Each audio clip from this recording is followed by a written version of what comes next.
Hello, everybody, and welcome to the Weekend Wisdom Series here on Nightlight Astrology. It is me, it is Amorosi, it is Whitney Kranz. We are here manning the weekend news desk, bringing you guys some astrological content every weekend, and we are here again to talk about essential dignities. We're going to be talking about Venus, we're going to be talking about Saturn, the Sun, and Mars, all in lovely Libra land today. Before that, please make sure that you are subscribed to Nightlight Astrology's channel. It really helps them out, and you get notified every time an amazing new video like this one drops out of the ether. Nightlight also has some really awesome classes and tons of workshops, tons of one-off, like little nuggets of wisdom that you can purchase and watch and listen to from Adam. They're also currently running a really cool retreat that looks incredible. We've been just talking and hearing a lot about that. They're previewing their year 4 curriculum at that retreat. So definitely go to nightlightastrology.com. Check that out. Give Adam a follow if you don't already. But here we are. Welcome, you guys. Are you ready to talk about Libra land today? I'm so ready. It's almost Libra. See, actually, I think at the time of this recording, it is officially Libra season. We've made it, people. We made it through the eclipse portal. And what is it like on the other side? Only the future knows. This is the land of my moon and Pluto, so I am very excited to dive into Libra. Yes. Wow. Okay. So I love this. We usually talk up front a little bit about our credentials. So Alex, your Libra credentials. You're a Libra moon and a Pluto. Libra moon, Pluto, yeah. Okay. Whitney, you got any Libra in you? Where's your Venus? What's she up to? Okay. Well, I really don't have much in Libra, but I do have my IC in Libra, though my Venus is in Pisces. So I guess that tells you a little bit about my Libran expression. Yeah, we've got a Piscean expression, but we've definitely got like a dignified Libra for you. I have Libra is my 10th house, and my Venus is in Leo. So she's doing a lot over there. She's in the seashell. She is on display. Yes, conjunct Mars, conjunct Jupiter, opposite Saturn. So she's doing a whole song and dance for everybody. But yeah, today we're going to talk about Libra. And if you missed our last video, I would recommend going to check that out because we talk a little bit at length about what essential dignity is. Now, this is like a term that's thrown around a lot and has changed over time. We now have a point scale, all kinds of stuff that you can look at about essential dignity, but really essential dignity is about this elaborate metaphor where each of the signs of the zodiac is ruled by a planet that is most comfortable in their home sign. And we think about that kind of like a hotel or a home or a temple. So in this case today, Venus is the ruler of the temple of Libra. Now we also have planets that are uncomfortable in signs, varying degrees of that. We have a condition called debility, or I guess the whole condition itself would be called debility. I'm thinking detriment, which would be like for Mars, the oppositional component to Venus. And we also have a condition of fall, which is where the sun is in Libra, and we're going to get into all of that. I really want Alex to share this incredible metaphor that he brought up last time about what it feels like to see a planet in or out of its essential dignity. So Alex, if you would share with us, that would be awesome. So when you have a planet, like let's say we're talking about Libra today. So you have Venus in Libra. Venus is home. She knows her way around her town. She can drive around it without a map. She knows the language. She's in her country. She knows the culture. She knows how to get herself around and all the little ins and outs that are so, sometimes even so small we don't notice them. It's just things that are so ingrained in us for a long period of time. We're home. We're comfortable there. When you have a planet that's in its exile or its detriment, which can sound like very extreme words, but what it means is that that planet's in a place that's unfamiliar to it. So when Mars is in Libra, Libra's terrain is unfamiliar to Mars, very similar to when you're traveling in a foreign country. Like I think about, our last big trip, a lot of you have heard on this podcast, was to Japan last fall. And it was an incredible trip. It's a bucket list dream of mine to go. And we did a little, my husband and I can basically get around in Japanese a little bit, but we can't really read it. And we can, and I mean like, how much is this? Can you get us to this station? Like that sort of stuff, And so you're in this foreign land that's incredible, and you're having this amazing, enriching experience, but it takes a lot more effort to get places, to know where you're going, to read things, to have somebody, to have Google, you have your Google Maps out like almost all the time to get you around. And you're navigating a terrain that's not familiar to you. And especially we found, just because there's not even, you can't even really read the signs a lot of the times. They'll have a lot of English. There's a lot of English there, but there's sometimes in the smaller towns we were in the countryside, there was no English. And so we had to sort of figure this out as we're going. And that was incredible because when we got home, we spoke better, we read a little bit better. It made us really, really aware of cultural differences and how to be in a place that is very opposite from American culture in a lot of ways. And it took a little bit more effort. And I think that that's one of the things about a planet that's in an opposite sign. Like when Mars is in Libra, it's in the opposite sign from Aries where it rules. It's in somewhere where it has to work a little harder to know the language, to learn to read the language, to know the customs, to know how to express itself appropriately in that culture or terrain. And so that's just kind of how I always try to explain debility to clients, because I think it's a way of explaining it where it's like, yeah, it can be uncomfortable, but also super expansive. And it also creates a really rich experience of the planet as well. Yeah, beautiful. I think that's such a brilliant analogy. And it's pretty complementary to the way that I know Adam teaches us in the Nightlight courses, which is as though, Libra is the temple of Venus and Mars is sort of a disgruntled guest there. It's not Mars's temple. But at the same time, there's a lot that can be accomplished. And there are definitely ways we're going to have to keep repeating ourselves through this entire series that you can work with planets in detriment or fall. It is not a life sentence. You are not doomed.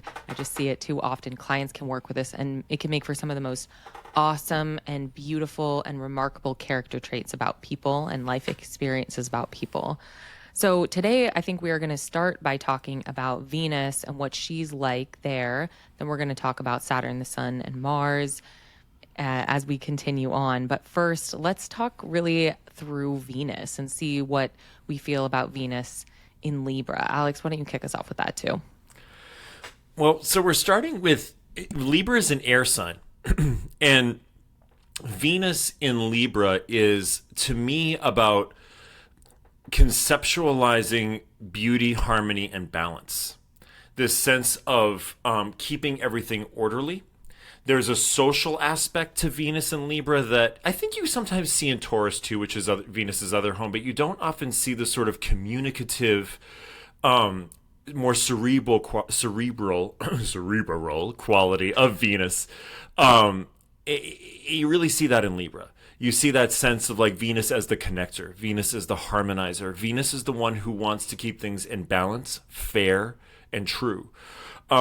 I think Venus in Libra to me often speaks of the desire to find balance by being the one who is the center of the scale, right? So if there's a scale, that Venus often likes to be the fulcrum of the scale and adjust what is in and out of balance as they go. And I think a lot of times Venus and Libra can find themselves in, and this is not necessarily a bad thing, but triangulated situations, either relationships or in places in their life where they're sort of the center point of something, and then there's two parties that they're often interacting with that are constantly going in and out of balance. But I always think of Venus and Libra more as a harmonizer and more as one who considers like the ideas around fairness and the ideas around balance. Because in an air sign, you're thinking more in the realm of ideas. I think less of Venus in her more sensual qualities in Libra, and more in her sense of like fairness and beauty in the more idea-based sense, or the ideals. I freaking love that. I love that you said, Alex, the word cerebral, right? Like, yeah. We don't think about Venus being a cerebral planet, but this is Venus's air sign, right? This is her air domicile. And so when you take a little bit less of the sensual aspect of Venus, I mean, it's still there in the taste and the art and the grace that Venus brings forth in Libra, right? But you get this this sense of like mediation. I think you said cooperation as well, right? And so that's really when we put Venus in a cardinal Aries sign, like that's her role there, this sort of like cerebral mediation that sort of brings people together, which is very, very beautiful. I mean, I think one of the, besides sort of that grace aspect that Venus and Libra brings forward, there's a sense of curation, don't you think? Like, I feel like Venus in Libra is like this beautiful art gallery. I mean, I think of that curative aspect as well because Saturn is also exalted here, which I'm jumping ahead. We'll get to that more eventually, right? But that sort of curative aspect of putting things together, of harmonizing things. And so this is a slightly different and very beautiful way that Venus expresses herself here. Yeah, I love that word cerebral too. And I think when I think about Venus in Libra, I think a lot about social norms, which are ideas, relational ideas, ultimately, at the end of the day. And in certain aspects, Venusian truth can feel quite embodied and quite sensual, like Eros, the vector of desire, as a search for truth and wisdom that way. But that's more Taurian. And in Libra, I think a lot about the pressure that social norms put on us. It's just such an unspoken pressure. It's like a pressure of the wind, a pressure of a whisper. It's like, don't do that here. Whispering in the library, for example. That's like a Venusian in Libra idea of like, don't offend the social norm. Be quiet where you're supposed to be quiet. So I think a lot about Venus in Libra that way. I think one of the key things that comes up to me when I'm thinking about Libra, particularly Saturn with Venus, but I think of like Elle Woods from Legally Blonde as she's so perfectly like, I think of her as like having Venus and Saturn conjunct in Libra, the like sorority chapter president who just has everything on lock, knows everybody's favorite food order, knows, exactly what to wear, exactly what to do in any given social situation, and just totally lays down the law. And nobody would even think to kind of like challenge that. What do you guys think about that? Oh my God, that is so perfect. Yes. But we do know from the record that her and Bruiser Woods are both Gemini vegetarians. We do. So we do. There's a lot of air in our chart. I think she might have Totally. But I never, because I've always heard of her as a Gemini vegetarian, I never thought like she's a classic Libra. She's a what I think Libran. with a Leo moon, like there's something, Maybe she's a Leo rising. I mean, yeah, a Libra Leo Mars, rising. maybe. Yeah, Leo Mars. Like there's like, but there is something about that sort of correctness about the way you do things, and like we do things in this order, in this way to keep a balance, and it's for a reason. I think that like, Libras sometimes share, I think Virgo, Libra, and Scorpio all share a lot of traits in a lot of ways. And so I think that like there's a little bit of fussiness in Libra around like, well, we have to keep this orderly and balanced. And they're really sensitive, I can tell you as a Libra moon, really sensitive to when things feel imbalanced or unfair. There's like a correction, there's almost an immediate compulsion for a correction. And I think that you watch that in Elle Woods just for the fact that like she's becoming a lawyer, right? Working in a courtroom who is seeking to bring balance or fairness to a situation or a dispute. So yeah, I totally see that. It's so freaking literal, isn't it? Yeah. I also think, when we think about the Venusian plus ideas, like Venus plus ideas, I always go back to thinking about court politics in like whatever medieval times, or even just some of the Game of Thrones type stuff. Now I never watched that show, but I know this. I know what's on there. But I think like social politicking is such a skill of the Libra, even to at its shadow side, maybe manipulation, to your point about what Virgo and Scorpio and Libra have in common. Like I think that's actually a capability of, I guess, many signs, of course, but there's a little bit of like a manipulative quality as well that can happen for better or for worse with the Libra that I think we kind of see a little bit in the Elle Woods courtroom dynamic, but in some of the other examples you're bringing up too. don't even know what you said because I'm still stuck on the fact that you haven't seen Game of Thrones. I haven't either. I'm just saying. Okay, no. You people have seen everything ever, and for once, I have seen something. It like really triggers like a core Gemini, like a fail stop trope that I hate, which is when not everybody knows all the information at once. I can't sit through that type of show. And that's the whole point of that show, is that not everybody knows everything and they all have secrets. It's not for me. Oh my God. I just love it. We can get back on track, but somebody else is going to have to do it because I'm totally. Yeah. No, we're just talking about like Venus and Libra, but I think this is a good time to bring up the difference between Venus as the ruler, like the sort of like domicile ruler of Libra. That's her temple, to Alex's analogy. That's like her homeland. But we also have Saturn dignified in Libra. Saturn is exalted in Libra, and something we discussed on last month's Dignity show, and something that you can get from Adam's Nightlight classes. I think he has a really unique and proprietary way of talking about Robert Schmidt's research that he kind of continued here. But like an exaltation ruler is a little bit different than a domicile ruler. The domicile ruler has a consistent expression. So Venus in Libra always kind of feels like Venus in Libra. She's comfortable, she's at home. But the exaltation ruler, which in this case is Saturn, has a little bit more of a circumstantial expression. It comes and goes, it has waves, it has rhythms, it has peaks, and it has times when it's more active than others. And there's really a connotation that circumstantially this Saturn in Libra could be really strong and advocate for the Saturnian agenda in Libra. And that is a little bit of a distinction. So that would be, in your analogy, Alex, somebody traveling somewhere that they didn't realize they actually maybe even like kind of better than their home. And it's still travel, it's still not their home, but they are an exalted guest in that temple, in that new space.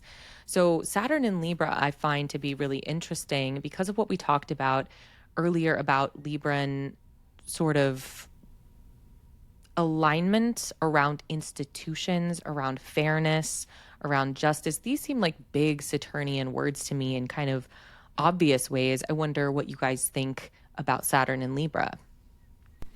Yeah, I think it's a really interesting point, Alexandra, because, Saturn, to me, Saturn's like the ephemeral expression of Libra, which is a little less tangible and a little, like you said, less consistent. It would definitely shift and change. There's definitely with Libra, one of the things I've said with Libra clients before is the shadow of Libra is we're going to have balance and harmony, and you're going to like it. Like, we're going to have balance and harmony, and everybody's getting on that train, or nobody's getting on that train. There can be a sense with Saturn and Libra of like, this is the way it's shot. This is the right way for it to be, and the only way for it to be. And that's more of a shadow expression. But I think Saturn in Libra also brings a sense of doing a lot with a little. There's a sense of like saying, when you look at like Libran style art or Libran style interior decoration or Libra style fashion, that would be something that has a fairly minimal use of either fabric or material or even in music notes, but it says a great deal with that little tiny bit. You could even just go back to like a Japanese analogy of like the more of a wabi-sabi dynamic, or something that is like a one beautiful orchid placed in the right or correct place in a room, that when you walk in, there's a sense of, I'm in balance, I feel calm, I feel peaceful, I feel harmonious, just because this was done very precisely and very exactly, but it was done with minimal use of material. I think a word that comes up for me often for Saturn is economy. So you're saying like there's an economy of there's an economy, blah, aesthetic. Yeah, you think of like, or I think of like in fashion, like something like classic Chanel. Like it has this like beautiful clean lines and beautiful like craftsmanship and all of that stuff, but it's done, well, some of it, the classic stuff is done with like a spareness. Or like, the classic picture of like an abandoned street in Paris somewhere with like the trees, just a tree. Like there's something that like it speaks to so much, but it uses very, very little.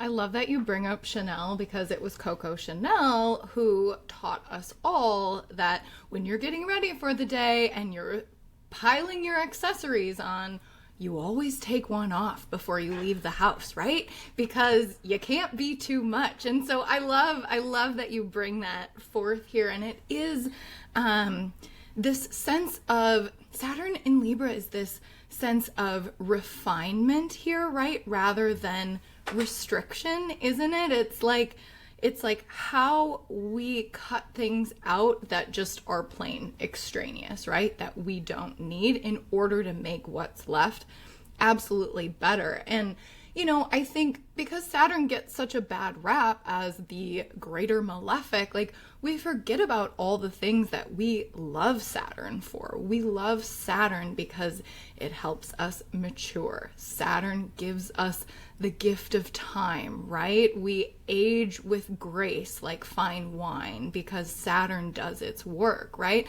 Saturn helps us commit. And so Saturn here is this beautiful expression, right? It's like justice, of course. Libra is justice and balance. We know that. But it's also prudence, right? Like prudence is good judgment, and good judgment is literally Venus, Saturn together. You know what I mean? It just works so well. And I love that you can apply it to something like fashion, something to politics and the courtroom, but also, like Alex, you mentioned art, and is music not the most beautiful Libran concept out there? Think of rhythm. Think about, you know, the drum beat in a song, right? That's like Saturn in Libra that provides that rhythm. Like Venus is the instrument and Saturn keeps the beat, right? It just like keeps it going. And so it is really, really a beautiful expression. Yeah, I think when we're thinking about Saturn in Libra, we have kind of some interesting examples, and just thinking, you know, Saturn is so slow that we really get little snapshots of a generation. So even thinking about like what was happening politically in the early 1980s and how that would have affected people who grew up in that environment, or again, when this came back around in 2009, after what was happening politically in that time and the ways that it impacted people's ideas about institutions, I think is pretty fascinating, a little bit outside the scope of Adam's lovely channel, even for the weekend news desk. But we do have a very on-brand chart example for this trio that I am going to share with you guys. And it came up because you said out loud, Alex, you guys see my screen? You said balance and harmony, and you're going to like it or else. And I think that's a pretty perfect example of what's going on with this Saturn, which in some of Britney Spears' life, that's whose chart we're looking at, has certainly functioned as a malefic near that Pluto in her first house, like thinking about her conservatorship and the ways that she was handled after, you know, even the word handled is such a Saturn and Libra word, the way that she was handled after she had, you know, a very public sort of like mental health crisis and the ways that the public reacted to that. There's a lot more we can say about that, but this chart immediately came to mind when you said balance and harmony and you're going to like it or else you're going to be medicated and we're going to take away your power of attorney. Like that was the or else for her. Yeah, it's a really she has a fascinating chart with like the Sag, and we could talk about this chart for hours, but I think also that Saturn, you know, Saturn in the first house to me, just in general, often speaks to someone who had to take on a lot of responsibility at a very early age. You also said make a lot out of a little, and so thinking about like, you know, her life, I think that works too. Yeah, absolutely. Like, you know, how, and the sense of, you know, she was so young when she really popped onto the scene, and then she was a mega hit all through the, you know, the late 90s and the early and the 2000s. There's something to me here too about the need to find that balance amidst something that is an imposed responsibility on youth in a way. You know, I think that Saturn in Libra, yes, is sort of the gate. Libra is the gateway to the autumn. That's the gateway into the dark time of the year. That would be ruled by Saturn, the Lord of the Darkness. That's the technical astrology to it. But Saturn also is about weight and responsibility and gravitas. And there's something to me too about like maybe she's not really a child star, but like the classic like youth who has a lot of responsibility thrust on them. And then sometimes you don't always have the capabilities to manage that. But I think that I always think this is an interesting chart as a Libra rising, and even in the ways, you used to see her do interviews and stuff, there was kind of this like sweet, kind of pleasant, kind of like this, keeping the balance of the interview and going back and like, keeping the smile going. There was a very Libra quality to it that, didn't surprise me when I saw her chart that she was a Libra rising. Yeah, this is so, I actually haven't seen this chart before. I don't know if that's, I am a Britney fan, but I haven't seen this chart before. So I'm over here just taking it in. And of course, like, I see that Saturn in Libra rising, right? And the first thing that comes to mind is, it's Britney, bitch. Like, yeah. Right? Like, let me just like put that out there, it's interesting to see that obviously with Venus ruling the first house, with Venus down at the bottom of the chart in Capricorn, right? Like, exactly squaring that Pluto. Yeah. Exactly conjunct my ascendant. Yeah. Such a hard worker, but like, what did the work what came out of the work? What came out of the people pleasing except this like imprisonment and confinement? And it's so interesting to see that such a prominent star, a true figure of 2020s or 2000s, millennial history, has almost all of her planets in the lower hemisphere of this chart, right? That's not typically what you see out of somebody who's incredibly famous, right? And that tells us all of sort of the inner world, the inner workings that have been at play throughout her entire life. This is really interesting to see. Yeah, I think there's something interesting there too about some of the part of her iconic demeanor and her eminence is her voice, which was a big part apparently of this conservatorship thing, is like the forced sort of like child infantilization of her voice and making it kind of sound like this breathy baby doll thing, which I think is pretty interesting for a Saturn in Libra. And then that Venus is in the 4th house, obviously not near to a conjunction with her, I see, but just this idea of the expectations of what femininity is, or even what girlhood is, coming through in that chart as well. And that Mars in the 12th, I just want to blow it a kiss. I just have to say, sorry, Alexandra. Go ahead, please. No, I was just going to say, like, one of my favorite songs, my favorite elliptical songs at the gym is Lucky. And I was thinking, like, she's so lucky, she's a star, but she cries with a broken heart, thinking. That's what that Mars is doing. Yeah, right? Ouch. Yeah, that Mars is something. Oh. Yeah, so I think we've talked a lot about Saturn and Libra. We have some other examples where Saturn is still there, but I want to talk now a little bit about Mars in Libra. So Mars is oppositional archetypally to Venus. We have Venus ruling Libra, and therefore Mars is in detriment in Libra. And I wanted to talk a little bit about the Mars diplomacy, the forced diplomacy of a Mars in Libra, sometimes for the better, sometimes for the worse. I think a lot of times clients and people who I know who have this Mars in Libra feel like it has to be leashed, or actually feel like they don't have total control over the times when that Mars gets to express itself. And then sometimes we get into something volcanic, particularly I imagine with anyone born with Pluto in Libra. If they also have Mars in there, that's a pretty volcanic duo. What do you guys think about Mars in Libra? I will say I've had a number of couples therapists who have Mars in Libra. Good one. Okay. Good one. Yeah. Yeah. I mean, and so a lot of times with the Libra stellium, I mean, it's the classic mediation of a conflict, the desire to bring balance to a conflict, usually the balance between two parties or two people.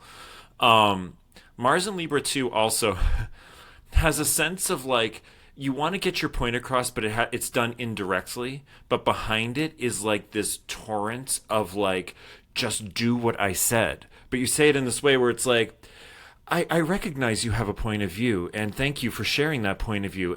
But I would also like to say that what I said was like, there's this very indirect sort of like psychobabble that can come out of Mars and Libra, not intentionally, but because the primary concern, the terrain that you're in, Libra wants balance, and Mars wants to do.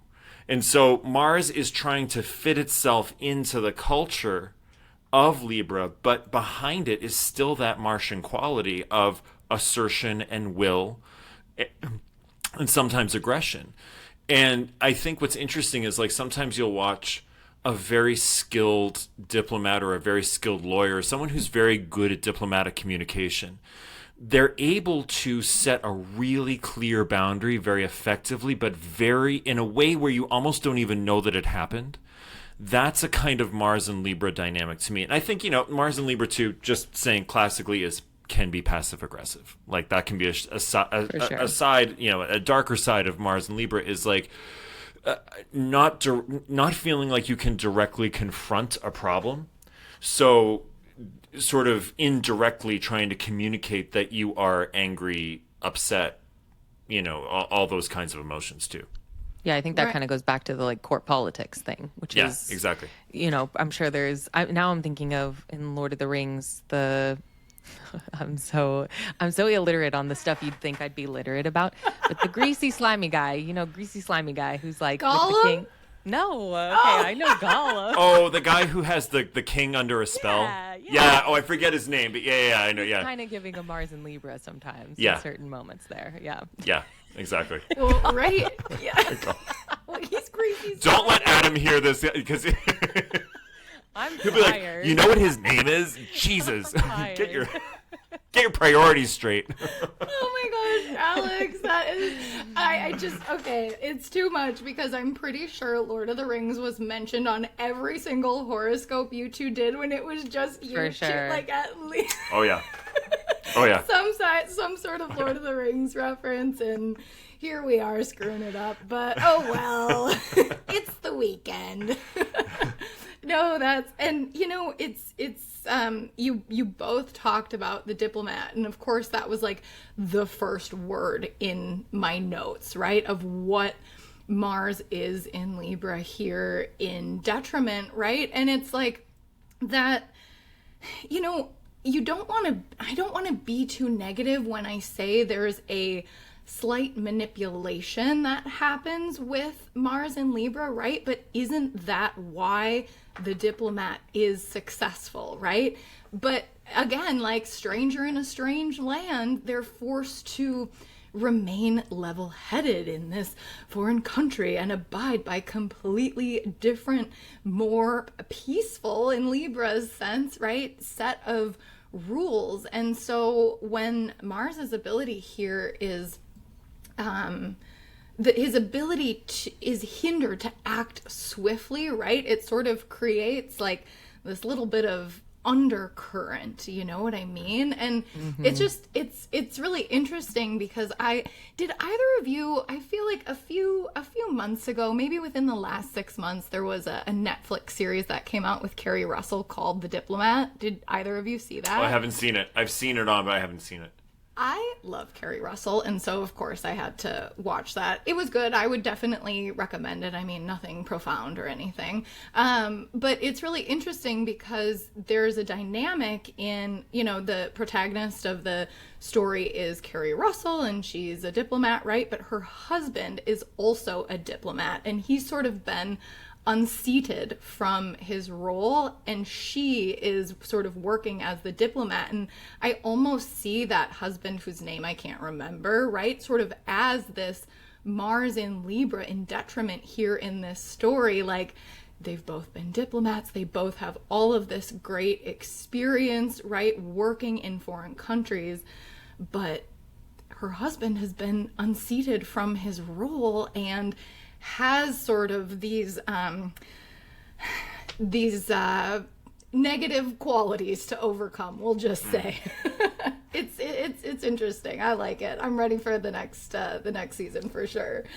Yeah, because of the synodic cycles and the planetary pacing of Mars and Venus, I feel like I pretty often see clients with Mars and Libra who also either have, most people have like the sun near, at least one other planet in their chart, but commonly I see Venus in Scorpio, Mars in Libra, and that kind of mutual reception, which can really help. But as we've talked about with dignity before, mutual reception doesn't necessarily make something suddenly nicer, right? It doesn't suddenly make Mars and Libra nicer. It just adds some effectiveness to the way that Mars is operating. Like in Alex's metaphor about traveling abroad, it's like you suddenly have a new resource available, or you have a friend who speaks Japanese that you can call and be like, hey, you really need to translate for me, please. It doesn't necessarily make it easier for you to get on and off the train or exchange yen for dollars. It just gives you like a resource that you didn't have before. Of course, it's different if Venus is in Libra. I'm going to show an example of that too, because Alex, you were talking about justice system figures, and this is one of my favorite charts of all time. Wow. It's untimed. I choose to believe that she has an Aries moon. I mean, I just don't see a reality in which that moon's in Pisces and not Aries personally. But this is the chart for Judge Judy. It's untimed. Aries moon. Aries moon. Aries moon. We can all agree on an Aries moon. She's an Aries moon. Yeah. But I think this is like a really beautiful example of mixed dignity in this chart, because we have the sun in fall, Mars in detriment. We have Venus right there in Libra, adding some dignity to those planets. Mercury there as well. And obviously, she's one of the most iconic judicial figures, if we could say, like TV judge, certainly, but maybe judicial figures generally. I mean, also, like, I don't think, it's interesting with Libra and Venus and Libra, because we talk about the balancing, harmonizing, diplomatic qualities. But Libra also has a side to it, very much of her, like, enough of the BS, like, knock it off, because that's in balancing something. And that's what I kind of feel with, like, the Saturn there, and his the Saturn quality of Libra, but, like, is that sense of, like, there is not going to be any bullshit here. There just isn't, and I'm not going to tolerate it. And Mars would add, this is more of the fiery quality of Mars, right, that comes out, that says, like, we are going to have balance, and I will fight to keep it balanced. I will assert to keep it balanced. Now, I haven't watched a lot of Judge Judy. I have only seen her on the commercials for Judge Judy. But what I saw, I was like, this makes a lot of sense. Yeah, growing up, my grandma was always watching Judge Judy. I think this chart is interesting too, because in Liz Green's excellent book on Saturn, she talks about how Saturn has, domicile rulership over Aquarius, which is an air sign, exaltation rulership over Libra, which is an air sign. And she kind of makes the case to say that therefore Saturn is probably pretty happy in Gemini as well because of this. And I think this is a chart that obviously speaks to that, although that Saturn is like in a trine to everything in Libra. It's just really well positioned. But yeah, I find it interesting for that reason too. Anything to add, Whitney, about good old Judge Judy? Just that Judge Judy made good use of what she was given. For real. Like, applause to her. Come on. This is awesome. I just think it's also interesting when we look at this. I feel like Judge Judy was almost one of the first concepts of like reality TV. Judge Judy was even before, like, what is it, Road Rules, and some of those like very early reality TV shows. And so that something that is like speaking through, I feel like, this sort of stellium that's happening right along the MC right there in Libra. I love that it's such a perfect display of, yes, like Venus and the sun in Libra, but with Mars sort of mitigating in that exact conjunction with Venus. It's just so perfect, only to reiterate exactly what you both were saying about her, cut the bullshit attitude, right? Yeah, definitely. I think it's a good chart example too for Alex, what you were talking about sort of a gentle, or sometimes not so gentle, but like the manipulative, the passive aggressive, like she obviously does a lot of it. And because she's the central figure of that show, it doesn't come across as passive aggressive. But I think if you were arguing with a friend and they said some of the same things that she was saying, you might feel it was a little passive aggressive or below the belt. Right. Isn't that like kind of what makes it that like reality TV aspect too, right? Like orchestrating. Totally. It's like unscripted, but is it, Yeah. It's a great example, Alexandra. Yeah, thank you. Yeah. So I think that kind of brings us all the way to the star of the show, pun very much intended. the sun. And the sun is in fall in Libra. And there's so much that can be said about that. I feel like this is one of the most complex pieces of planetary dignity that we can look at, the sun specifically, because the sun means so much in astrology. Just as a reminder, for thousands of years, when astrologers were asking about your sign and talking about your sign, they were talking about your rising sign, and they were looking at your chart ruler.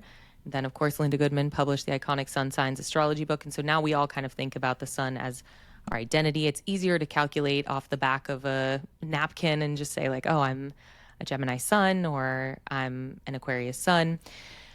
But the sun actually has so many complex significations in our chart, and it really is a special figure. I think we can at least take that from the modern tradition. So to find the sun in fall, I feel like this is like kind of a uniquely painful condition. And a lot of Libra suns who I meet with don't have a sense of why their life has felt difficult. They're like, why can't I be myself? Why can't I express myself? Usually there's something like in childhood or some condition that they have about their workplace that means that they can't totally be themselves at work. But there's just like a stunted sort of self-expression, usually through no fault of anyone's own, and usually something people really want to break through and are able to at some point in their life, but it's like something that they have to work through. What do you guys think about the sun in fall in Libra? That's such a great point. I think that, like, what I'm hearing is kind of the classic tension between, like, you would think, like, the monarch and the parliament, or the like, there's the part of us wants to assert the direct will of our lives. That's the sun to me, right? That's the vision I have of my life. That's the path that I see forward, and that's the way I want to go. Libra, though, is very committee-oriented in a lot of ways, for better or for worse. It's thinking about, like, well, you want to go that way, but there's also another way of thinking about it. And one thing that I notice with Libras a lot, I notice this in myself as a Libra moon, I hear myself do it all the time, is you start to say one thing, and this is especially true, I think, with the sun. You go down that path, but then you automatically, almost immediately get the counter point of view in your mind. Right. Like, immediately the other side will come up, and you'll say, well, I see there's another way to think about that. And what I think can happen sometimes is Libra suns get caught on the other point of view because they can see both, even though they have their own that they want to go forward with. It's like, well, yeah, I want to do that. Or even sometimes when it's like something that's happened to them, they'll say, well, yeah, that really wasn't right what happened to me, but I see their point of view, or I see why that happened, or I understand the causality, the causal chain that brought them to that place. And sometimes I think for the sun, that is super frustrating because it's like the sun shines on one point of view. The sun shines in one direction. When the sun is in the sky, it's the sun. And when there's this constant sort of nagging coming into your mind of saying, but there's another way of looking at it. Well, I see their point of view. Well, I get that. It can feel a little bit like you're moving forward with the parking brake on, because it's like I'm going forward, but I'm being very careful to always keep in mind that there's this other point of view. And the sun, I think the sun just as an entity gets really, really frustrated with that idea.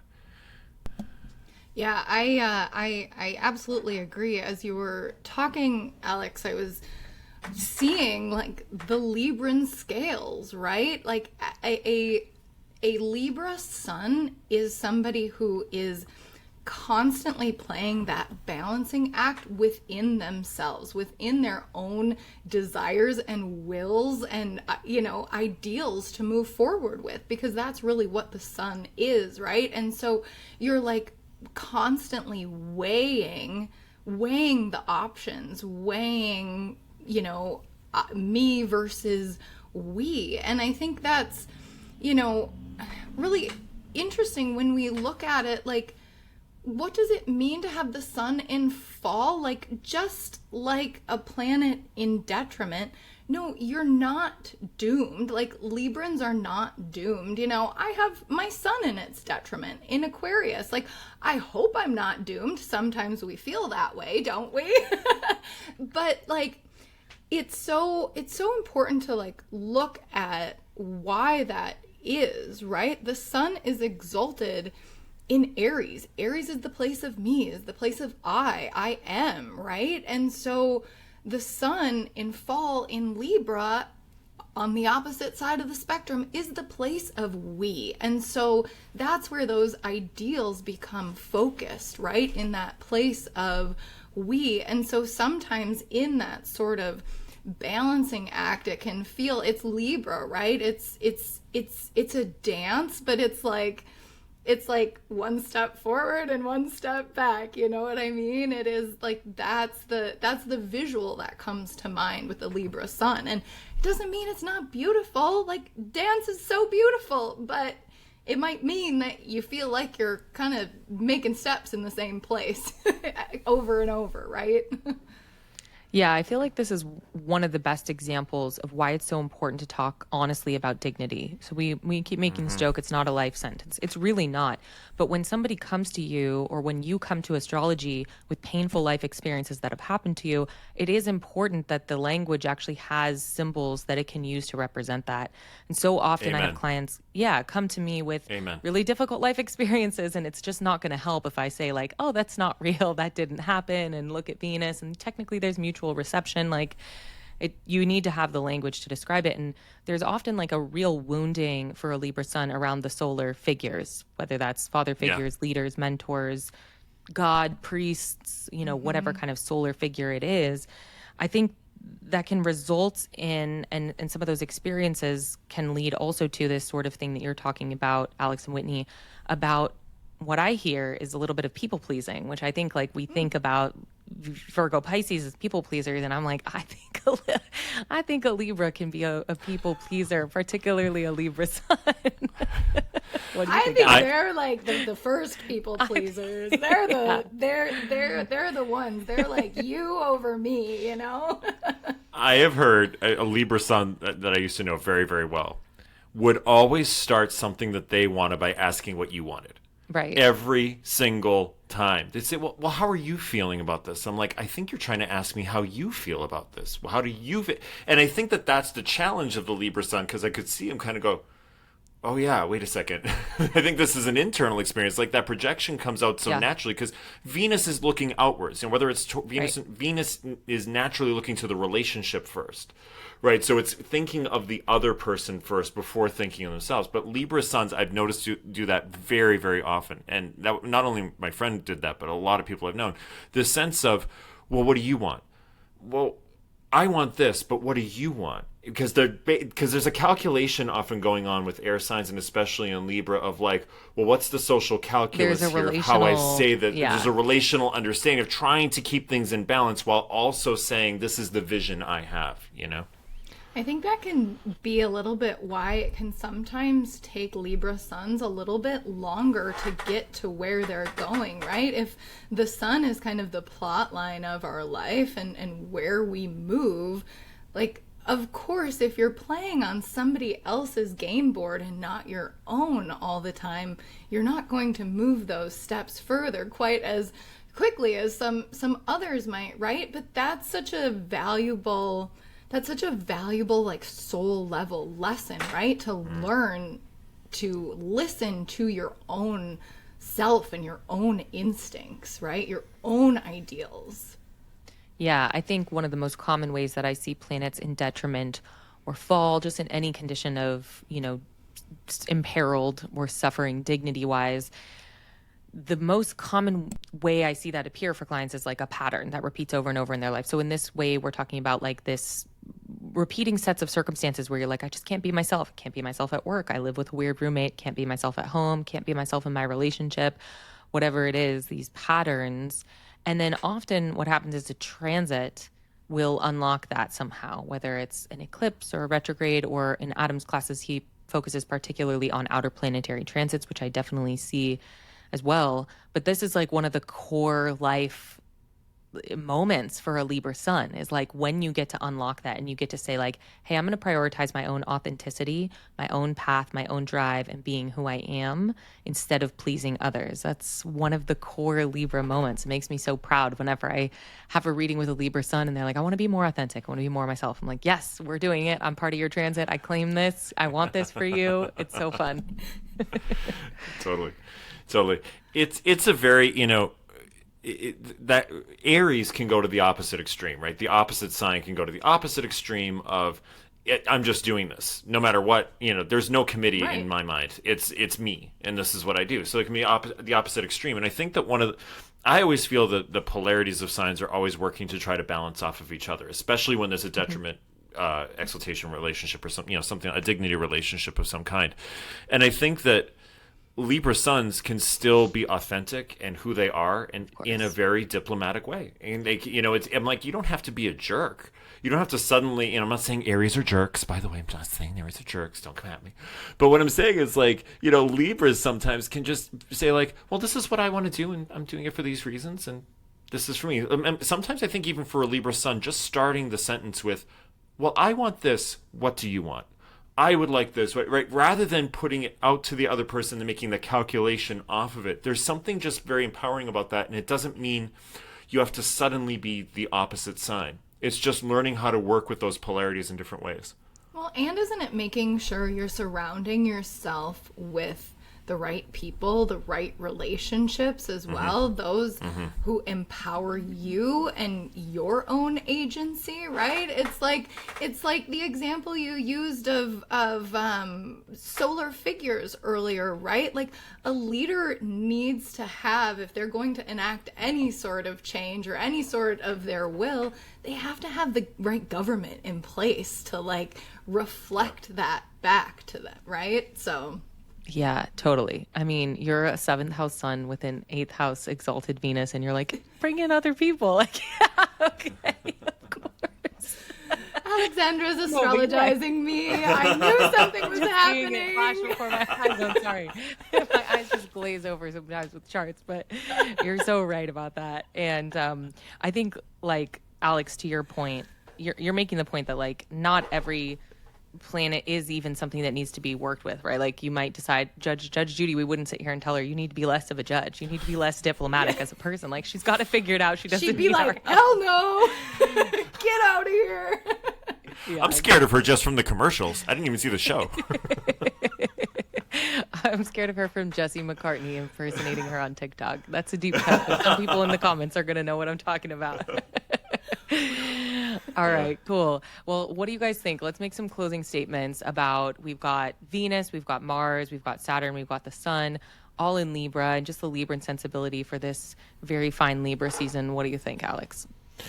Just remember that for me, the culture begins with the sign. It begins with the qualities of the sign. The qualities of Libra are beauty and harmony and balance and evenness and a feeling of inclusion and a feeling that we can have win-win-win scenarios in our lives. And whatever planet you have expressing there, you can learn to work with. Like you guys said, I mean, I see detriment as patterns too. Like, why do I always wind up in this relationship, or why do I always wind up this way with money, or whatever, whatever it is. It doesn't mean that there's anything wrong with you, and it doesn't mean that there's anything wrong with the planetary placement. It's just that you may not have learned how to see it in a way where it becomes an ally, and that doesn't mean that you have to completely be a different person. And so all of these planets, regardless of their strength or their weaknesses, you might say in the technical astrology, give you the ability to express yourself uniquely in a way that doesn't necessitate you suddenly becoming an Aries, which would feel very, very uncomfortable unless you have planets in Aries, and then we could talk about that in your chart. But it has that kind of feeling to it. So just, there's nothing wrong with you. It's just learning about the sign itself and the culture that your planets are inhabiting. I love that. I love thinking about the sign as its own little culture, because obviously certain people thrive in certain cultures because of their own way of being. I think that's absolutely brilliant and makes so much sense. And isn't that so funny? Like, Libra is such a beautiful, tasteful, cultured sign in itself. So the fact that we bring that into close is really, really beautiful. And, there's so much. At the end of the day, your planets in Libra are your karmic lessons. We don't have to think about them as gifts or detriments, right? It's like, it's what we have to learn here and now in this lifetime. And so we all take what we're given with and move forward with it, right? And work to have our own agency at the same time that we create beautiful relationships that support us, at the same time that we refine the spaces, the things, the people around us, the clothes we wear, right? And that's what Libra is about. And so, I don't know. Hey, Libra, shout out. Yeah, that's really beautiful, Whitney. I feel like one of my favorite things to talk about with clients and people and friends and, looking at my own chart is the concept of remediation, which, going too deep into that, definitely a concept for another video. But in general, it's just the idea that you can work with planets that are not as strong as you'd like them to be by directly appealing to them. And there's so many different schools of this. You can do it herbally, you can do it with colors and gems. I'm so simple. Like, I shared on my Instagram a while back, I use the little poison chemical pods to make my coffee in the morning. Don't come for me. I do. And they have these little foil lids. So, if I'm like feeling my weak Venus and I'm like, I need to strengthen my Venus, I just draw a little like Venus symbol and I just sit and hold that coffee and I like think about it and then I make it. Or, a friend of mine uses different colored pens on Venus Day. She's going to use a green pen to kind of appeal to Venus. Same thing with Sun, Libra Suns, just getting sunshine in your bones and strengthening that. I always think, I wanted to end on an optimistic note, but when I think about the sun, I think of Apollo. And I don't think it's any coincidence that Apollo kind of governs and rules the muses and the arts and music, and somehow the sun is in fall in Libra. And so I always think about that. I'm like, make that make sense to me, because the sun in Libra just feels like a beautiful gift. And every Libra sun I know is so talented in these creative and dynamic and beautiful ways. So just throwing that out there as our final note for this beautiful Libra land episode of the Essential Dignities Weekend Wisdom. It's been such a pleasure to talk about this with you guys. Why don't you tell everybody where they can find you? Alex, you want to kick us off? You can find me at www.alexamorosi.com. You can book readings. You can book healings with me there. And if you're not sure which of my services, because I have a lot of them, is good for you, you can book a free 15-minute call with me, and we'll just kind of figure out where you are and what would be best for you. Amazing. That's all, right? Oh, yeah. Wait, sorry. Oh, Substack. I'm on Substack, too. Yeah. I think you have a newsletter. I forgot. I have a Substack where I do for my free subscribers, I do a twice a month newsletter on the new and full moons. I have different tiers of subscription, which entail different types of video content that I do on there too. You can find me there. I'm taking an extended break from social media. I may go back at some point, but I'm really enjoying the break. So Substack's my only social media right now. And we see you glowing in this social media break. We support you. And YouTube is kind of social media. Social media, right? Yeah, exactly. So exactly. You're not totally disconnected. Right. To that point, that's right. Now it's my turn, right? That's it. I'm doing like a Libra thing now. This is Whitney, over to you. Yeah. Thank you for the smooth transition.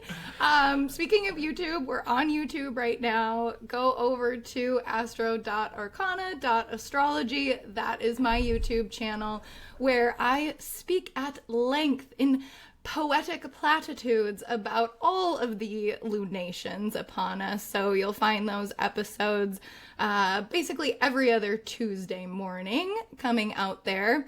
The same place, astro.arcana.astrology. You can find me on Instagram. Let us connect, please. And go book a reading at astroarcana.com. Beautiful. I am Alexandra Blair of 9 Lives Astrology. You can find me the number 9livesastrology.com. I'm 9 Lives Astrology on Instagram. And I'm 9 Lives Astrology on YouTube. I put out astrological weekly breakdowns every Monday. I have some other fun stuff coming out. I just recently published a video called Astro Weirdos. It's a new series I'm doing where I talk to people who are using astrology in kind of weird ways. And I interviewed a friend I met who works at a Vegas wedding chapel, and she told us transit stories of Vegas wedding chapel stories. Yeah, go check it out. It's really fun. Oh, I'm totally going to listen to that after we're done. Oh my God, amazing. It's really fun. So go check me out over there. Thank you guys so much. Thank you, Nightlight, as always, for having us. This has been Weekend Wisdom from Libra Land. Wishing you guys all a lovely and peaceful Libra season. Next month, we're getting spooky. We're talking about Scorpio. We'll see you there. I can't wait. See you Bye, in everybody. Scorpio season. Bye.